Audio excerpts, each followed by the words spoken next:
Digital Congo, la télévision numérique.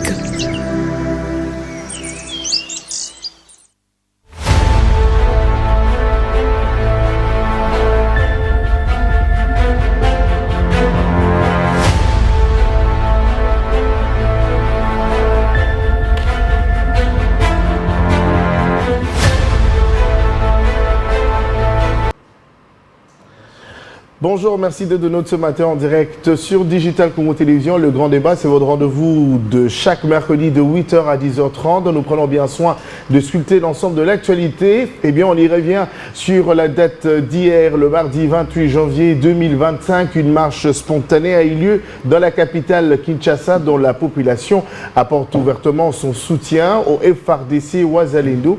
Mais surtout, on y reviendra en ce qui concerne les vandalismes et pillages qui ont été observés hier dans la capitale Kinshasa. Eh bien, retenez tout simplement que le combat se réduise à Goma, des milliers de déplacés. Eh bien, une rencontre est attendue entre le président rwandais Paul Kagame et le président congolais Félix Antoine Tshisekedi.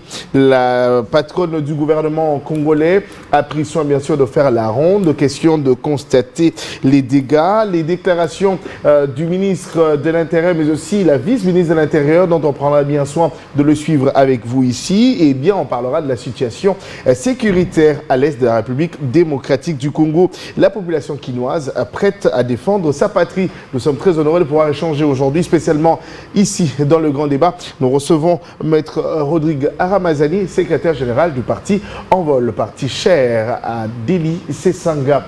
Bonjour Maître, merci de notre... Merci Jonathan pour l'invitation. Merci à Digital Congo pour cette tribune qu'il offre à mon parti. Très bien. Je tiens à saluer la population congolaise, mais surtout à présenter mes condoléances à toutes les familles éplorées de suite de cette guerre injuste qui nous est imposée et à l'est du pays, notamment dans la province du Nord Kivu. Nous compatissons avec eux et nous demandons à toute la population congolaise de leur réserver une solidarité adéquate afin de pouvoir leur porter assistance parce que nos compatriotes en ont besoin et nous tenons aussi à saluer le courage de nos FARDC qui se battent malgré les conditions difficiles afin de préserver l'intégrité du territoire national. Très bien, on prendra bien sûr aussi de parler déclaration du président national du parti Envol, Deli Sesanga. Des solutions existent et elles ont été proposées. Certes, cette guerre ne date pas d'aujourd'hui, mais sa résurgence et son escalade sont les résultats des manques de vision et des prises en charge adéquates dont on aura bien sûr l'occasion de pouvoir en décortiquer. Et revenir aussi, il a été victime des actes d'hier posés dans la capitale Kinshasa. Eh bien, ces bureaux ont été visités. On en parlera aussi. Eh bien, ça a toujours été un plaisir de partager ce beau plateau de ce grand débat avec Anita Mwadi, à qui je dis bonjour. Merci bonjour, Anita de nôtre. Eh bien, Josepha aussi est de nôtre et de la partie. Bonjour, Jonathan Delare. Eh bien, on commence tout de suite même. On lance la discussion. Mais bien avant cela, quelques articles en ligne et bien sûr des publications sur Twitter dont plusieurs journalistes, mais aussi acteurs politiques se sont exprimés suite à la situation dans la partie est de la République démocratique du Congo. Anita Mwadi. Exactement. Léo Commissaire. Exactement. Denis Mukwege. Alors, on commence avec l'article de Denis Mukwege. Quand la communauté des États cessera-t-elle de fermer les yeux sur la tragédie congolaise? Quand la communauté des États cessera-t-il sur des tragédies?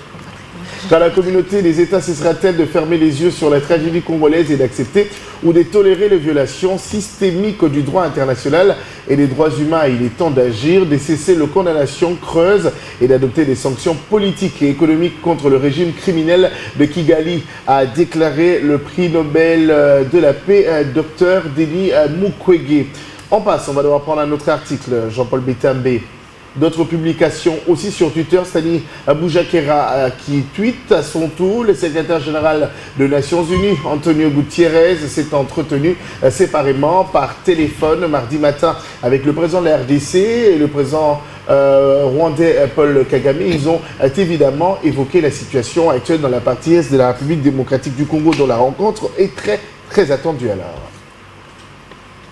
Eh bien, Stani Boujakera, toujours le haut-commissaire aux droits de l'homme, a noté les risques d'une détérioration générale de l'ordre public à Goma. C'était ça, oui, après l'évasion? Justement, le secrétaire général des Nations Unies, Antonio Guterres, s'est entretenu séparément par téléphone mardi matin avec le président de la RDC, Félix Antoine Tshisekedi, et son homologue rwandais Paul Kagame.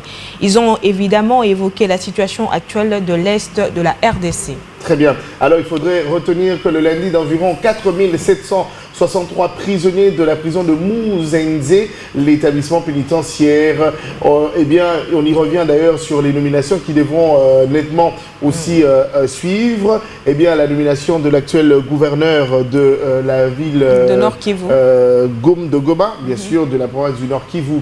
Eh bien, Félix Tshisekedi a nommé le 28 janvier le général-major Somo Akakule Evariste, gouverneur militaire du Nord Kivu. Il remplace à ce poste le général-major Peter Chirimwami, tué alors que l'armée défendait la ville de Goma, désormais sous contrôle de l'AFC AM23. Eh bien, c'est la photo de l'actuel gouverneur militaire de la province du Nord Kivu. Eh bien, je pense qu'on va devoir directement entrer dans le vif de notre échange de ce jour. Eh bien, Maître Rodrigue Ramazani, on a tous observé hier, une marche spontanée a été improvisée dans la capitale Kinshasa. Un bon début qui était apprécié par plusieurs, mais après, on parle des actes inattendus, des personnes agressées, des voitures brûlées, des ambassades attaquées. L'ambassade des États-Unis en RDC a pris la ferme décision de fermer et invite d'ailleurs ses ressortissants à pouvoir se retirer de la République démocratique du Congo. Eh bien, il y a des dégâts et des conséquences que l'on ne constate pas encore pour l'instant, mais c'est des graves déviations. Cher Maître Rodrigue, votre lecture par rapport à la situation d'hier et surtout à l'avancée à haute flèche du mouvement AM23.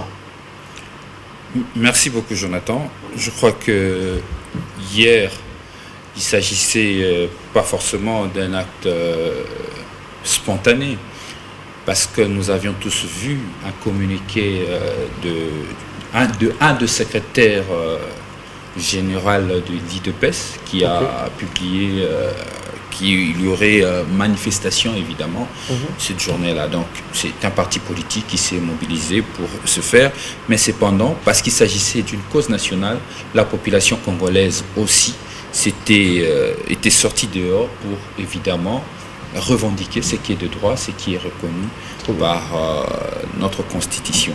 Parce qu'il fallait quand même exprimer cet élan de solidarité face à la population de l'Est qui vit des jours sombres, des jours très difficiles, que malheureusement, comme vous venez de l'épingler, il y avait des actes, des vandalismes, des actes d'incivisme qui ne peuvent pas être acceptés. Et ce qui me cœur le plus, c'est l'inaction de nos services d'ordre, de nos services d'ordre qui ont pratiquement accompagné ces actes sans pour autant l'empêcher, afin de préserver des particuliers, parce que des particuliers ont été atteints. Vous venez tout à l'heure de faire mention, nous allons en parler en détail du cabinet d'avocats Sesanga et associés qui a été vandalisé, et pas que lui. Il y a des entreprises, j'ai vu Tanki Furungurome, j'ai vu PPC, Adenoir, Konaware, il y en a plein. J'ai vu des supermarchés être vandalisés. Ces actes-là sont à condamner. Il faut le condamner parce que ceux qui en paieront le prix, ce n'est pas le politique. Très bien. Ce n'est pas ceux qui sont à la gouvernance. Ce n'est pas ceux qui conduisent la question de politique et qui instrumentalisent la jeunesse derrière pour que ces actes de vandalisme puissent se faire. Ceux qui vont en payer le prix, c'est notre jeunesse. Parce qu'aujourd'hui, plusieurs iront en congé technique, ce qui est le cas, par exemple, pour le cabinet, pour le cas du cabinet, c'est ça. Plusieurs sont allés en congé technique parce qu'on ne sait pas travailler en congé technique. Donc, plusieurs familles vont se retrouver dans des situations difficiles.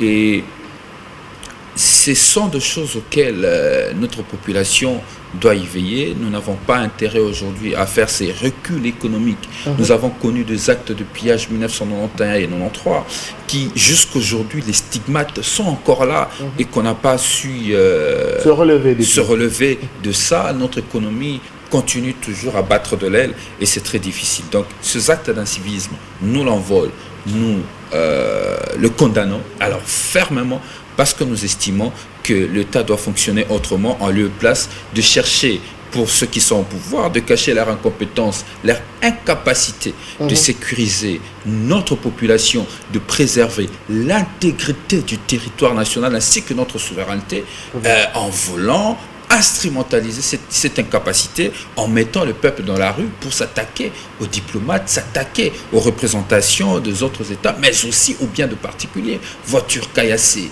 maisons brûlées. Ce sont de biens. Et vous pensez que c'était prémédité?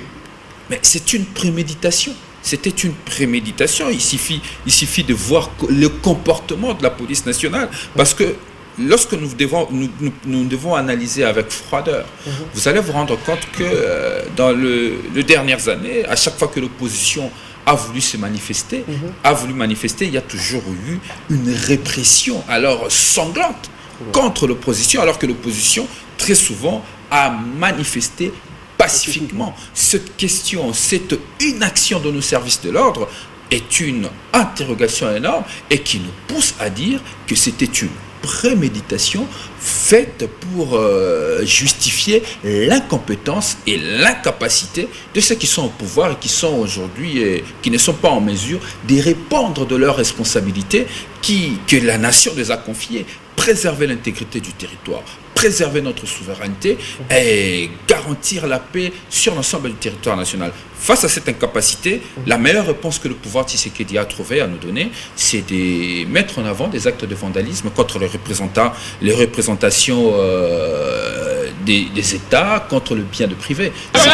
C'est inacceptable. Très bien. Mais quand même, bien avant de pouvoir passer le relais à mes co-animateurs, on en parle quand même parce que la police s'est exprimée en disant qu'ils ont été pris des pieds par surprise et que déjà ils n'étaient pas suffisamment préparés et que la foule, parce qu'on l'a vu, ce n'était pas que dans un seul coin, c'est vrai que c'est parti de la commune de Limité et ça a pris d'autres zones et de même que ça a été pour la Tchangou. On a remarqué à Kitamo Magasin, Rond-Point Gaba et d'autres axes dans la capitale Kinshasa, la police s'est justifiée et qu'il n'était pas en mesure de pouvoir contenir la foule. Mais on irait bien sur le propos de la ministre des Affaires étrangères en disant, en avertissant d'ailleurs plusieurs États et lors du Conseil de sécurité, en disant s'ils ne lèvent pas leur bout de doigt maintenant, eh bien la rue devra se prendre en charge quand la rue s'exprime et donc il n'y a pas de limite.